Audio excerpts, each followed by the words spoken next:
Hello, I'm Kads, and welcome back to the free-to-play review. So today's topic is going to be a double feature. We're going to be talking about the magic summon pool, which is the latest iteration of the summon pool in the game, but also where you can get the air quotes free summon from, focusing in on those tournaments. Spoiler alert. So right out of the gate, it is clear that the headline champion here, or the theme of this, is Magic Champions, but more importantly, it is an opportunity to, air quotes, get He-Man for free without buying him from the Champion Pass. Of course, he has come back around from the initial Champion Pass maybe 2 years ago now. I don't exactly remember when the initial collaboration was, but Masters of the Universe, the movie, I think, is coming out, or came out, or whatever. Not really of my interest, clearly. But yeah, to celebrate that movie's released, I guess they're doing a re-releasing He-Man and Skeletor, which is kind of nice, at least for the masses here. For those who were here last time, you do get a second copy of Skeletor, so it's a guaranteed free Faction Guardian for Knights Rev, which is awesome. But of course, He-Man coming back, generally speaking, doesn't mean that much to free-to-play players like myself, because we, of course, cannot buy the Champion Pass, therefore we cannot get him. Ergo, your only chance to get him is going to be from opportunities like this, the summon pool, and probably some subsequent 10x's progressive chance events coming in the near term, I suspect. But aside from him, you do have a decent mix of champions. Got Roxem, who should be he's a pretty solid DPS damage dealer after his buffs, but I haven't really seen a ton of content on him. You've got Fimo, who's interesting. I think he has the AoE stun. Yeah, on the A3 here, it's effectively an AoE stun, so he could be good for progression in Faction Wars, but of course the Faction Crypt isn't open for the Argonauts just yet. Armand's less so a threat in Arena, but still, serviceable, especially in lower levels of Arena. Still is just as powerful, especially when you're going against people who have not yet built out a bunch of Mercurial and or Stone Skin on their teams. I don't even know who this is. Baird the Broad? I don't remember him being amazing in AoE Provoke and a Pain Link. Triple hitter, continuous heals, yeah, probably relatively speaking underwhelming because I don't know what he does. Underpriest Brogni, decent, one of the I guess the second best shield growth champion in the game, or I mean arguably he's the fastest shield growth champion in the game, but obviously Wixwell has kind of taken over that ilk as far as that style of team. Prince Kymar, still one of the best reset champions in the entire game. Quilcha, the Ash Arrow, is a kind of a mess, supposed to be an Armand's counter, but never really got to see the light of day, unfortunately for him. And then I've heard great things about Grugtha, Darkseer, new-ish legendary added to the game, who hits relatively hard, so he's kind of like a nuker maybe for Faction Wars or restrictive type content. So overall, there's a couple of good ones in here, and He-Man is arguably decent. Granted, he's kind of outdated to a degree, just because he doesn't really have any solutions for a lot of the modern PvE problems that we have in the game at the moment. He does have an arena battles aura, so you kind of think that's where he's geared toward. You have this, which ignores Stone Skin, which is great, but there's a lot of 9-piece Recurl out there, this is not going to do anything against. And then more importantly, the big smacking AoE, unless you have someone set the table for him by getting rid of all of the buffs, Mercurial stacks and or Stone Skin, this is just going to not do all that much, but it can hit ridiculously hard if you stack him up with a bunch of buffs. But you can kind of ignore the 500% thing, because that would take you so many turns to do that it's not really viable to kind of stack it all the way up to 500%. I'm not really sure why it goes that high, but anyways, I digress. Now, as I always like to mention, the most likely outcome of any summon pool is that you're going to get an epic, especially if you're only doing the one air quotes free summon. But in this case, there's actually a good mix of epics, and I argue that for most people the epics are probably better for progression than the legendaries here. So you've got Tide Master Dexicos, the the accessible, I should say, reviver for the Argonauts faction. So having him will be useful in the future because he has a revive 2 here, even though it's relatively weak, but that's all you would need. Galapo, recent fusion epic added to the game, but once again another reviver for the Lizardman faction. If you don't have Pytheon, for example, who is a previous fusion of many years ago now, he can kind of fill that role. But also Broadmaw is in that faction as well, so maybe you can run them together if you need to. Scaramus, super underrated in my opinion, but one of the best Curse City restrictive content Faction Wars champions in the game, with the affinity friendly provoke here, AoE on a 3-turn cooldown, which leads to some counterattacks from himself with the buff, and a potential to stun on the A1. Super cool champion there. Allure, still the queen of single target turn meter manipulation. Siege Hulk is a decent DPS, but more importantly, he's a debuff for AoE decrease defense in Ogre Tribes, but of course Ugo kind of takes the cake for that role.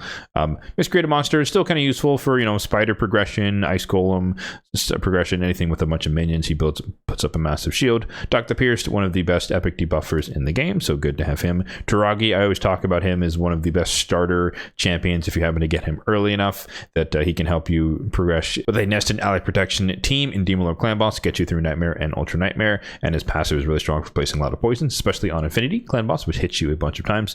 And then Seeker, honorable mention, old school turn meter fill, but it is 30%, basically the same as Arbiter. Granted, his base speed is not as high, of course. So yeah, I think generally speaking, the epics are going to be better than the legendaries, unless you happen to get, He-Man, maybe Kaimar, Brogni, those kind of the notable, like, top of the top, relatively speaking, compared to the other legendaries in this particular pool. Now, I do always mention how much it costs for these. In this case, it's 40 fragments, but in this case, it is arguably a little bit more important when we talk about where you can get the air quotes free summon from, because there is a challenge tournament going on right now, which is one of my favorite aspects of PvE in the game, and it is Knights Revenant only in the Spider's Den. And as you can see here, there are only 20 fragments up for grabs, and I honestly didn't notice that the first time I looked at this, and I saw some other people covering it, and I noticed they remarked that there's only 20 in here, as well as a chat with one of my viewers, but I digress. So worth noting here that there's only 20, i.e. half of the air quotes free summon. My guess, because they already announced a drop fever, or 2 drop fevers, one is the Knights Revenant in the Spider, of course, to kind of pair with, at least in my mind, to pair with the Skeletor aspect of the He-Man Masters of the Universe collaboration. And then they also announced that there's going to be a speed drop frenzy as well. So I would expect a drop fever. I would expect that after this tournament ends, there's going to be a Sacred Order. That's where He-Man is from in terms of the factions. There's going to be a Sacred Order Dragon tournament, Sacred Order only Dragon tournament, and that will have the other half, the other 20 Prism Frags that you could use to get use for a chance to get He-Man in this summon pool. That is my best guess at the moment, just because, again, the Knights Revenant theme fits with the Skeletor portion, and the Sacred Order theme would fit with the He-Man portion. So that I could be wrong on that. There could only be half of a free summon, which I think would be very in poor taste, but never know, because Player M could do whatever they want to do. But in terms of my particular plan, obviously, you already saw I have some points in the challenge tournament, so I am going to be focusing my efforts on that. But I don't really care that much about He-Man, and I have most of these legendaries, at least most of the good ones that I really care about. And so I'm going to go for the air quotes free summon between the 2 tournaments, but I'm just going to save it for whatever the next summon pool is and hope that it's a little bit better, a little bit more enticing in terms of the champion selection. But of course, you never know. In terms of the epics, I have basically all of them. Even got Dexicos fairly recently. I think last summon rush for the fusion maybe is when he popped out. But yeah, I basically have all the epics that I need on my account, and most of them are mostly empowered, if not fully empowered. And so I don't really care that much about these specific ones. But again, objectively speaking, they are decent in case you don't have any of them and you need them for progression. So focusing in once again on this dungeon tournament, this is a pretty tough one, I'm not going to lie to you guys, Knights Revenant Spider, just because Knights Revenant doesn't really have much of the typical things that you would expect when it comes to crafting a solid Spider team. There's minimal turn meter control, which you typically want for a style of team like this. However, of course, there's kind of the elephants in the room of the Theodore and Walking Tomb Drang. So if you do happen to have those 2 champions, then you basically have the pick of the litter in terms of being able to run some of the dungeon. So in this case, normally I would give some long preamble about how it's not usually worth it to worry about hard mode for restricted tournaments like this one. But as I mentioned, depending upon who you have on your roster, it could be worth it, or it might be more worth it to run hard mode, as we'll get into a little bit here. But just to kind of go through the normal spiel, if you do run normal mode instead, stage 25 has the best quality gear. Stage 20 is the most efficient stage in terms of points per energy, and then stage 16 is just usually a much easier experience if you want to kind of just blitz through the boss and kill the spiderlings relatively easily. So yeah, like I said, if you are fortunate enough to have Walking Tomb Drang, who has an irresistible AoE HP burn, meaning that you don't have to worry about accuracy and it's always going to land, which is really, really solid for consistent spider runs. And then you have Theodore alongside him, then you can just kind of place the burn and then either activate them with the Theodore or just wait for them to proc as the spiderlings attack you, throw in some form of CC, and you're basically off to the races. However, if you are going to run Walking Tomb Drang, then you're probably going to want to do stage 24 because of affinity. Weak hits means you won't place the burn, i.e. stage 25 is just not going to be as efficient by comparison. And in that case, if you care more about efficiency, maybe even drop all the way back down to stage 20, just because it's a good affinity once again, and it's also just more energy efficient. But if you want better gear quality, you can jump up to stage 24. But if you do want to venture into hard mode, there is a way around it. You can run, I think Thylesia is a decent debuffer, decreased defense, but also has a chance to place Hex out there. And if you have progressed far enough to unlock Empress on your account, he can basically just be the guy that kills the spiderlings repeatedly. You can run something super low and easy like stage 2, stage 3, stage 4, something along those lines. If you want to try hard, you can go up to stage 6, which is the team that I'll be showing you in a bit here. But yeah, you can basically just put him in, put Empress in there and just kind of AoE as many times as possible and kill the spiderlings, and eventually that should kill the boss over time.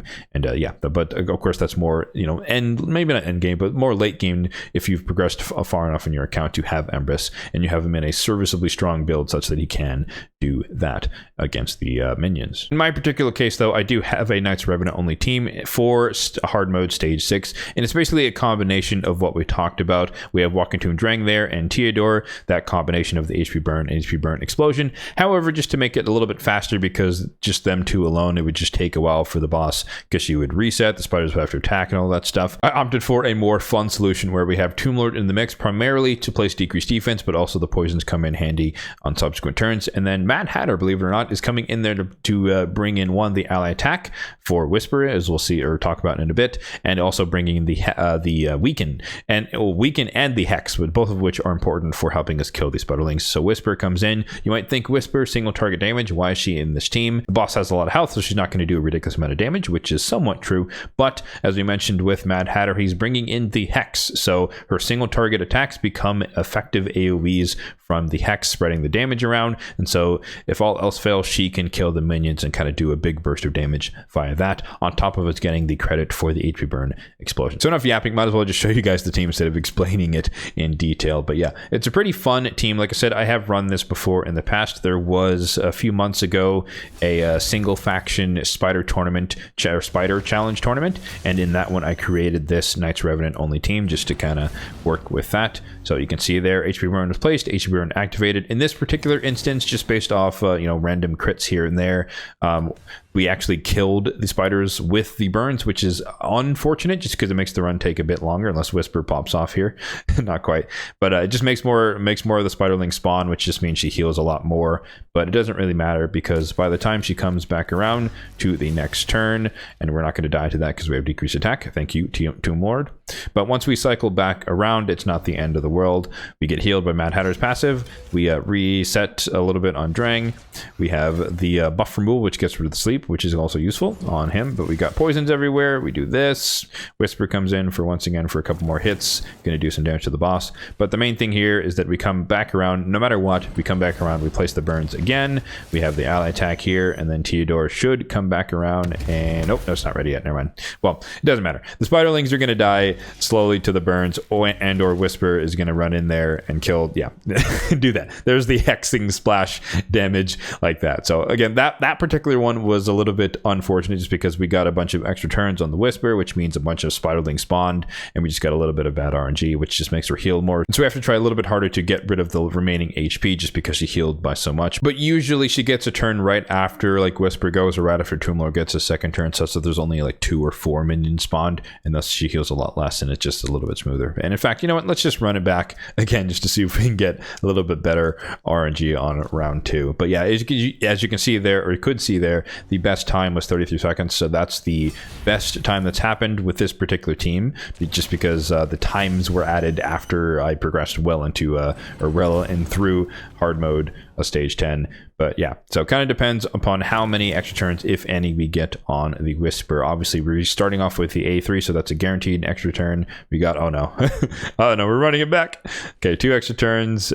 Well, actually, this might be the good run. This might be the good run, because if she takes enough extra turns, then Tomb Lord comes in, and then she dies to the poison. So okay, so there is such a good aspect of too many extra turns is what leads to the best time here of the 33 seconds. But anyways, you guys get the idea. It's a fun team. It's a combination of kind of hex splash damage as well as HP burn explosion. But again, that's just kind of the luxury of having the champs that I happen to have on my account. Looking at the faction itself, like I said, you might be better off in this case trying your luck with low levels of hard mode, depending upon the teams and champions that you have at your disposal.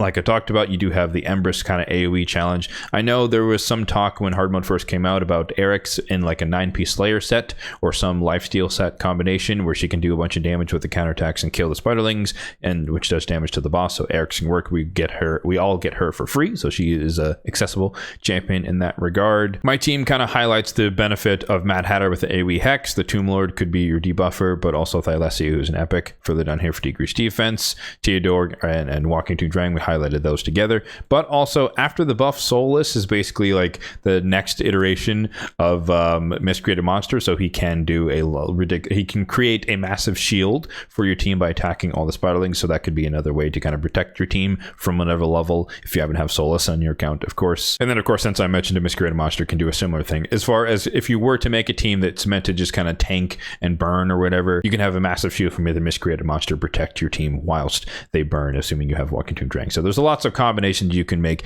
You can be a little bit more aggressive like you saw with my team. You could be a little more defensive depending on who you have on your account. But yeah, those are just kind of my first iteration thoughts of teams that you can come up with. But let me know in the comment section down below what team you're going to be running, assuming you're going to be participating in this challenge tournament at all. So yeah, that is going to do it for the free-to-play review of the Magic Summon Pool. Let me know your thoughts on the return of He-Man in general. I'm kind of curious. The general vibe I've been getting is kind of relatively negative, but I want to hear from you guys what your thoughts on the return. Do you care? Do you not care at all? Do you want to go for him because of this opportunity in the pool? Do you care about the Champion Pass? You were on the fence last time about buying him, and maybe you're considering buying him now. Let me know all of that and more in the comment section down below. Thanks to you guys who stuck around until the end, and you may have noticed that I didn't talk about the builds for that particular team. Like I mentioned, I have run this team in the past a couple months ago in the single faction only tournament, so you can check out that video linked in the card up above if you want to see the builds on the champions, because basically none of them have changed in the past 2 months